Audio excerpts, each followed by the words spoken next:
Hello friends, मैं विनय निर्भीक। Friends, आपका एक बार फिर से हमारे चैनल पर स्वागत है।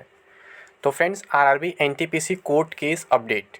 एनटीपीसी वैकेंसी अब तो गया। जी हाँ फ्रेंड्स, एनटीपीसी वैकेंसी अब तो गया। अभी मैं कल ही बताया था कि एनटीपीसी वैकेंसी का कैंसिल होना लगभग तय। ठीक है, ये लगभग तय हो चुका था, मैं कल ही आपको बताया था फ्रेंड्स।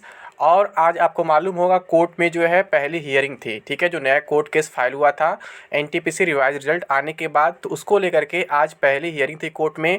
इसी वजह से आज मैं सुबह से कोई वीडियो नहीं बनाया था। मैं सोचा पहले कोर्ट केस खत्म हो जाए, यानी हियरिंग आज की कंप्लीट हो जाए, फिर इस पर चर्चा करते हैं क्या क्या हुआ है और आगे क्या क्या होने वाला है। ठीक है, तो अब केवल रिवाइज रिजल्ट ही नहीं, पूरी वैकेंसी खतरे में। जैसे आपको मालूम होगा कि जो कोर्ट केस किया गया है वो केवल रिवाइज रिजल्ट को कैंसिल करने के लिए किया गया है। लेकिन मैं आपसे बताया था कि रेलवे अगर मजबूर हो जाएगी तो पूरी वैकेंसी ही कैंसिल कर देगी, जब कहीं कोई रास्ता नहीं दिखेगा रेलवे को। क्योंकि रेलवे हर जगह खुद ही फंसते गई है और कैंडिडेट्स को फंसाते गई है। सिंपल सी बात यही है, आप शुरू से देखते आ रहे हैं हर जगह मामला जो है गड़बड़ होता जा रहा है। अब रेलवे के पास और कोई ऑप्शन नहीं दिख रहा है। और गड़बड़ कहाँ से हुआ है? 3 साल पहले से ही होते आ रहा है, जब से नोटिफिकेशन रिलीज़ हुआ है एनटीपीसी का, तब से।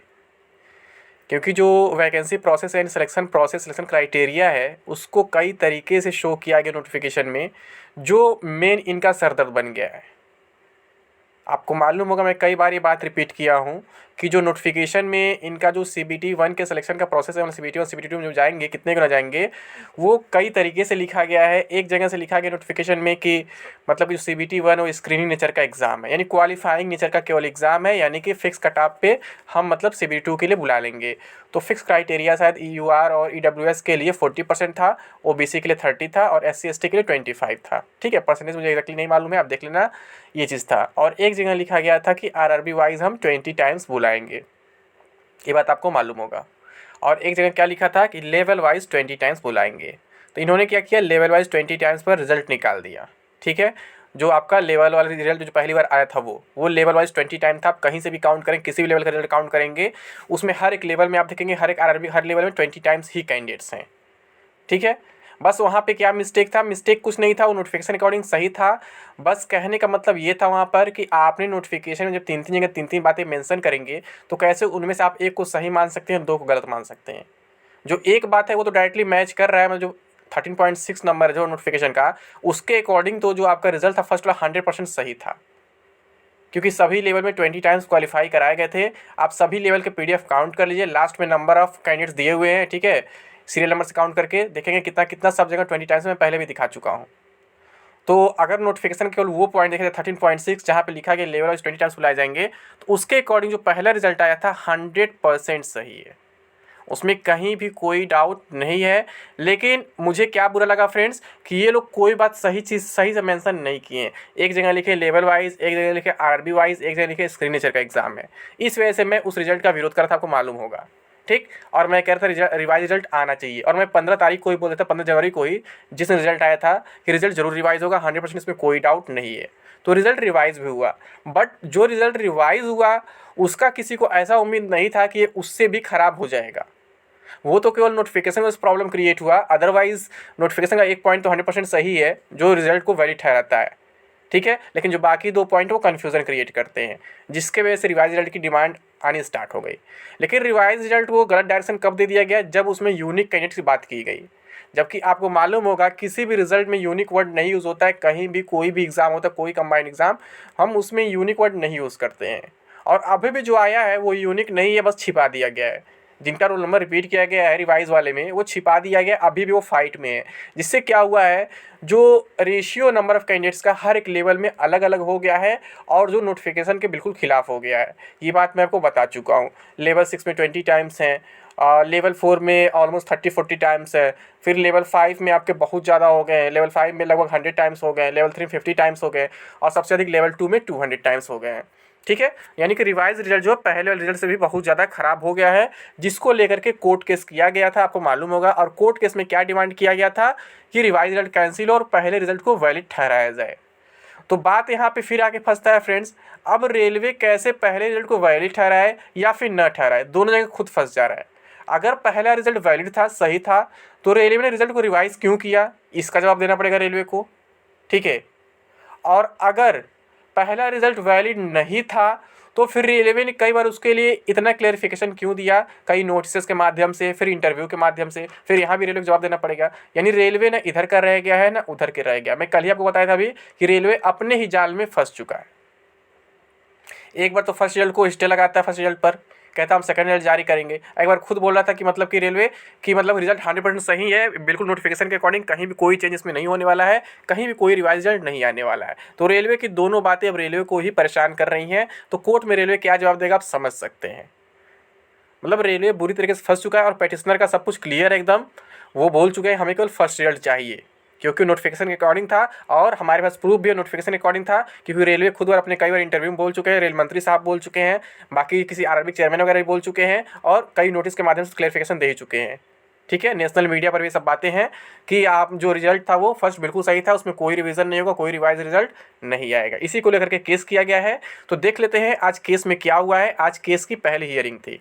ठीक है, तो ये देखिए फ्रेंड्स, ये कल का स्क्रीनशॉट है जब यहाँ पे दिखा रहा था कि आपकी हियरिंग 27 अप्रैल को होने वाली है। तो मैं पहले ही बताया था फ्रेंड्स, जैसे कि ऑफिशियल अपडेट तो कल अभी आया है, ठीक है, लेकिन मैं आपको लगभग 4-5 दिन पहले ही बता दिया था कि आपकी पहली हियरिंग जो 27 तारीख को हो सकती है। ऑफिशियल तो कंफर्मेशन नहीं है, बट इन्फॉर्मेशन जो इंटरनेट निकल के आ रहा है उसके अकॉर्डिंग कहा जाता है 27 तारीख को आपकी पहली हियरिंग हो जाएगी, यानी कि बुधवार को पहली हियरिंग हो जाएगी। तो फ्रेंड्स आज की हियरिंग जो है हो चुकी है। तो देख लेते हैं आज अब क्या दिखा रहा है केस स्टेटस में, ये इंपॉर्टेंट है आप लोग के लिए। ठीक है, ये पहले का था जिसमें आप देख रहे हैं ऐसा कुछ लिखा हुआ है, फाइलिंग डेट 21 अप्रैल, case number OA 1101/2022 Delhi. Stage status या स्टेटस ऑब्लिक स्टेज जो लिखा है पेंडिंग दिखा रहा है, यानी केस अभी चल रहा है। ठीक है, नोटिफिकेशन डेट नहीं दिया, present next listed on 27 April 2022 in the court number 1। ठीक है, इसका केस नंबर जो आज था सीरियल नंबर 27 शायद था। ठीक है, कॉज लिस्ट मैंने आज डाउनलोड किया था, बट मैं वीडियो नहीं बनाया। मैं क्या जो केस हियरिंग हो जिसके बाद ही चर्चा कर लेता हूँ। ठीक है, बार बार वीडियो बनाने का मतलब नहीं है, क्योंकि आप लोग को एग्जाम नजदीक आ गया CPT 2, तो आप लोग केवल प्रिपरेशन पर फोकस करिए, बाकी किसी चीज़ पर ध्यान मत दीजिए। ठीक है, तो यहाँ देख सकते हैं।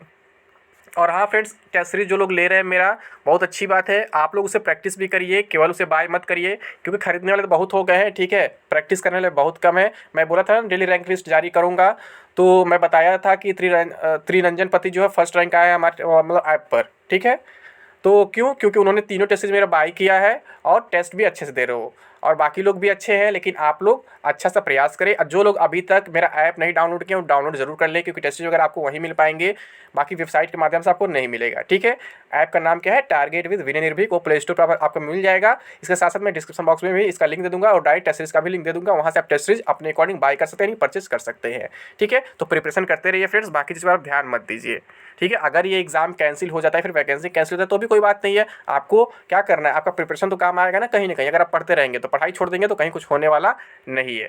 ठीक है, तो ये हो गया कल का स्क्रीनशॉट। अब देखते हैं आज का। ये देखिए, जहाँ डेट दिखा रहा था प्रेजेंट नेक्स्ट लिस्टेड ऑन 27 अप्रैल, वो गायब हो गया है, अब नहीं दिखा रहा, जैसे पहले दिखा रहा था कि next listing date not fixed. ठीक है, जब ऑफिशियल अपडेट नहीं आया था, लेकिन मैं आपको बता दिया था 27 अप्रैल को है। तो वैसे ही आज फिर अभी ऑफिशियल अपडेट से 27 का डेट हटा दिया गया, यानी आज की हियरिंग कंप्लीट हो चुकी है।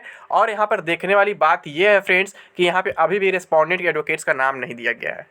यानी कि यहाँ से ये देखकर लगता है या तो रेलवे आज प्रेजेंट ही नहीं हुआ है, ठीक है, या फिर अगर प्रेजेंट हुआ है तो अभी साइट पर अपडेट नहीं हो पाया है। क्योंकि अगर प्रेजेंट होता, साइट पर अपडेट होता तो जरूर है रेस्पोंडेंट का नाम आ जाता, रेस्पोंडेंट के एडवोकेट्स का नाम आ जाता है, जैसे कि पहले नहीं आता है। लेकिन जब एडवोकेट हियरिंग में जाता है तो फिर उसका नाम तो आ जाता है ना कि ये एडवोकेट केस लड़ रहा है रेलवे की तरफ से। तो ये अभी तक नहीं आया है, तो अभी तक कन्फर्मेशन नहीं हो पाया फ्रेंड्स कि रेलवे यहाँ पर प्रेजेंट हुआ है कि नहीं हुआ है। लेकिन दोनों तरफ से जो है पेटिशनर को ही फायदा है इसमें। अगर रेलवे प्रेजेंट नहीं होता है तो एक बार फिर कोर्ट नोटिस देगा कि आप प्रेजेंट होइए, नहीं प्रेजेंट होंगे तो जो पेटिशनर की डिमांड है वो मान लेंगे। सिंपल सी बात होता है, कहीं भी अगर दो पक्ष है, दो पक्ष में एक पक्ष नहीं आता है, एक आता है बार बार और उसकी कुछ डिमांड रहती है, तो ऑटोमेटिक मान लिया जाएगा, यानी कि वो सही है, सामने सही नहीं है जो नहीं आ रहा है यहाँ पर।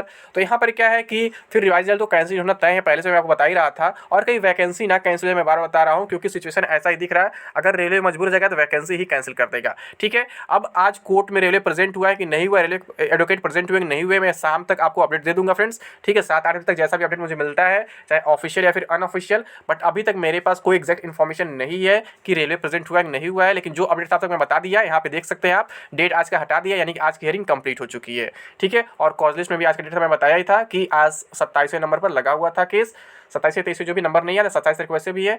ठीक है, तो मतलब कि आज की हियरिंग कंप्लीट हो गई है। और आपको मालूम है कैट दिल्ली में जो हियरिंग होता है 1:30 बजे तक चलता है, क्योंकि उसके बाद क्या होता है, जो वहाँ के चेयरमैन है मंजुला दास, वो फिर कैट गुवाहाटी का केस देखने लगती हैं। ठीक है, तो इस वजह से आज की हियरिंग कंप्लीट हो चुकी है। बाकी जो भी अपडेट होगा मैं आपको शाम तक दे दूंगा कि इसका एग्जैक्ट अपडेट क्या है। ठीक है फ्रेंड्स, तो अभी के लिए बस इतना ही। Thank you. जय हिंद, जय भारत।